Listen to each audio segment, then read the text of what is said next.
live in a house of rules. I should explain.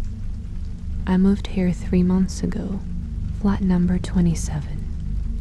The flat was a repossession. I never met the previous owner and to date know him only from the post I received in his name. I could make up stories of him vanishing or his screams being heard in the darkness of night. I could make exaggerated claims about all of this. But this is not a work of fiction, nor is it written to entertain. I had just got a new job, a promotion I had waited years for.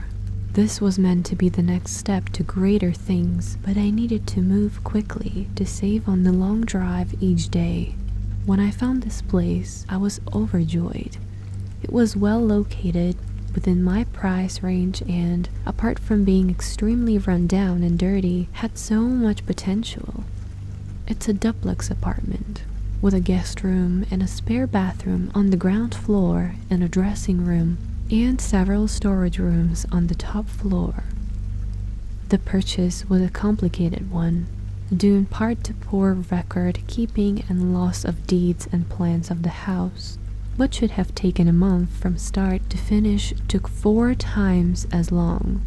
Because of the length of time, I took several viewings and each time was amazed by windows and cupboards that I could not recall from previous visits. Rooms seemed bigger and lighter, more inviting. Even the estate agent was baffled that her property listing documents were constantly wrong.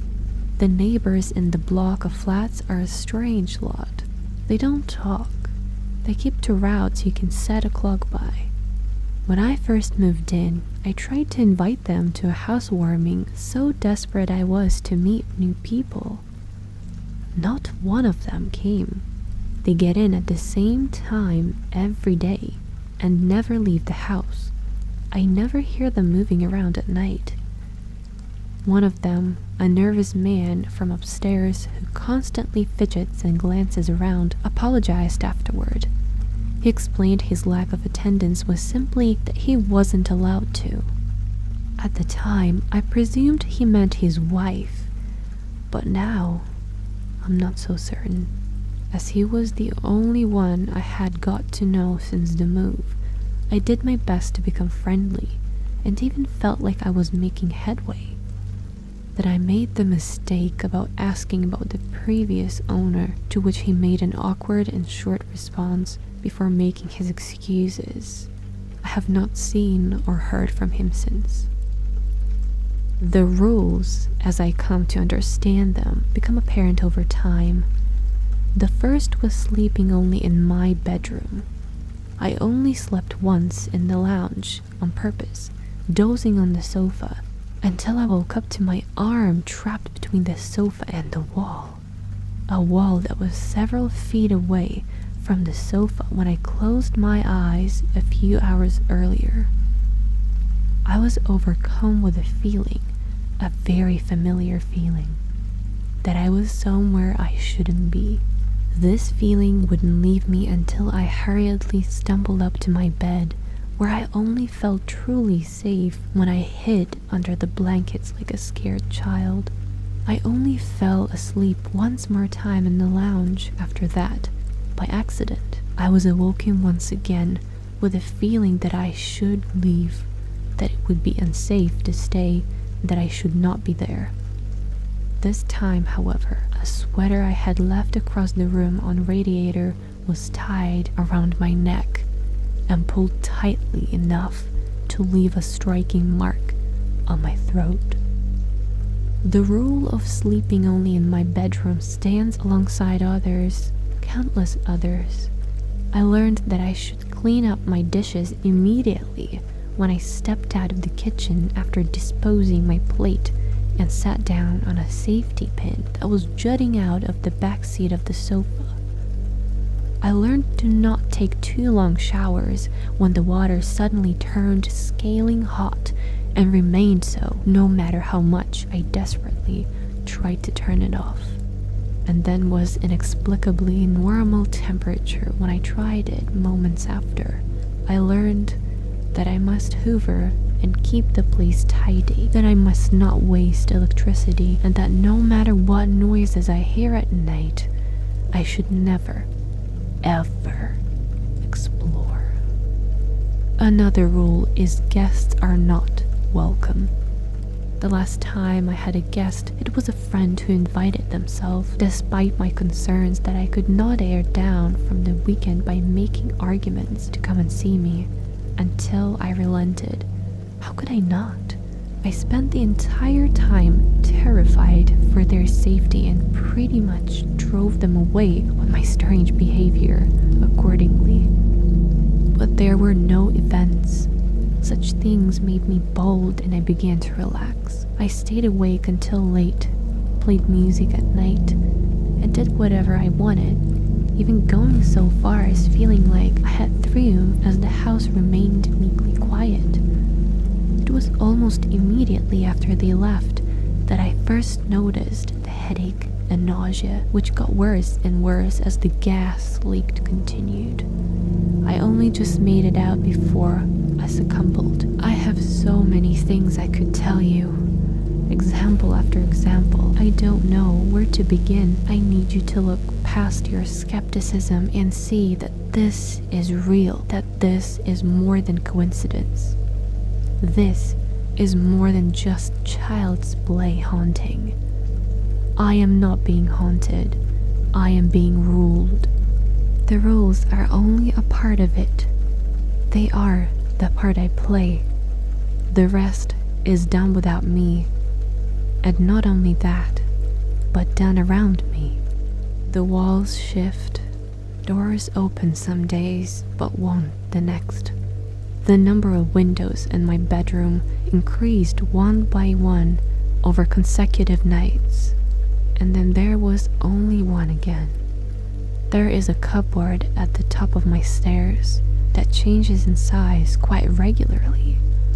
One of the most terrifying experiences of my life was when I opened it and saw it went back several meters more than I remembered.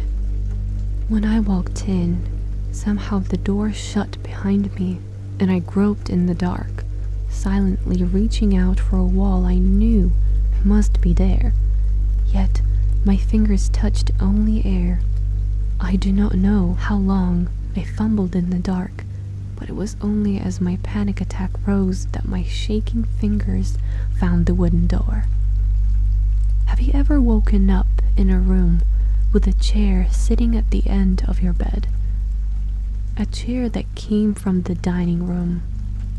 The dining room that is down a flight of stairs and along in a hallway? Have you ever walked into a room and seen a storage cupboard that was not there before?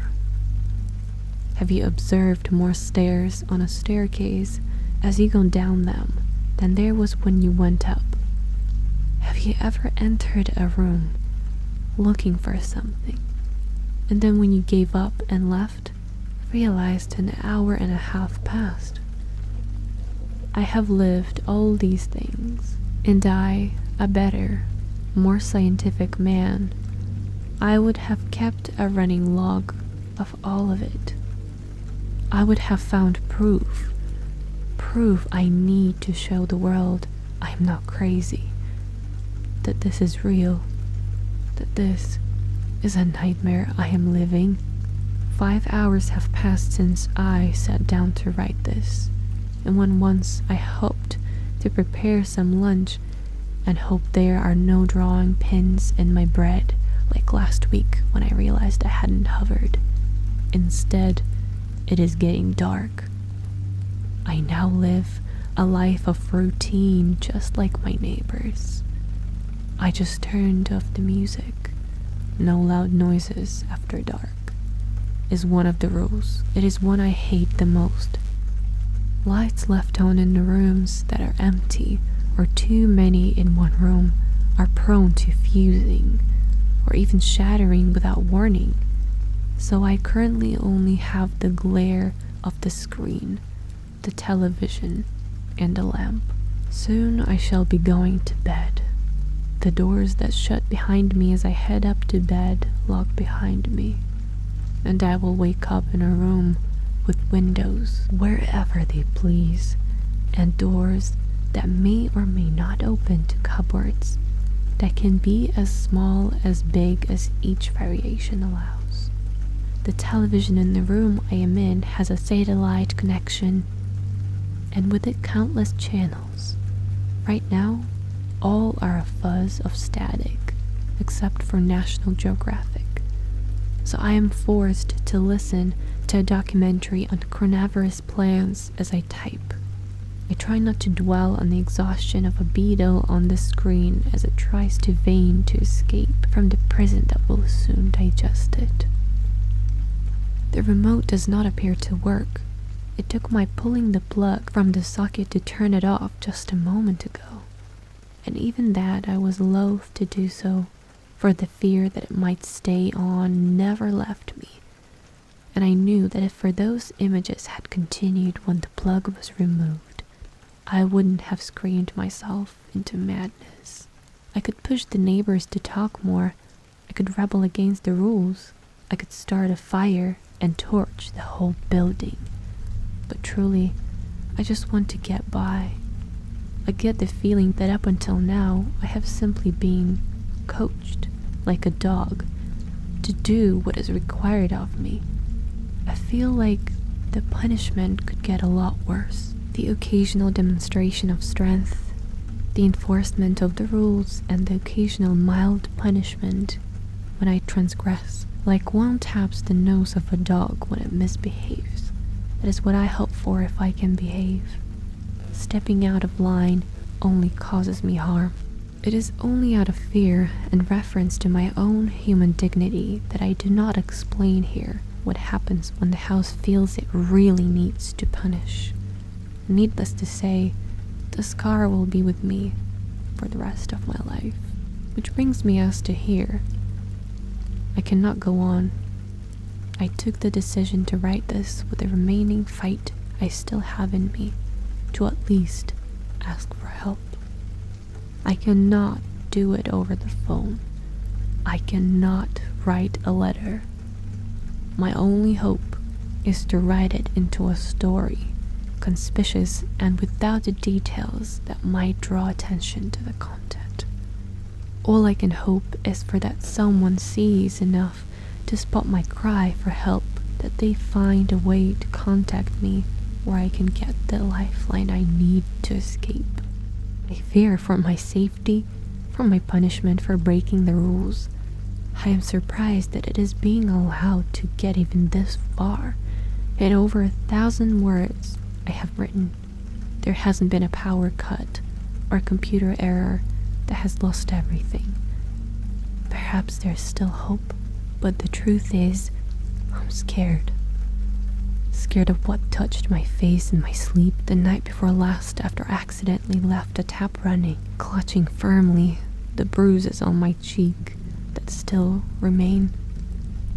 I am scared of what left a pair of scissors in my slippers, of what power moves wooden doors and plaster walls, seemingly at a whim. Most of all, I am scared that by writing this, I may wake up in a tiny room with no doors or windows.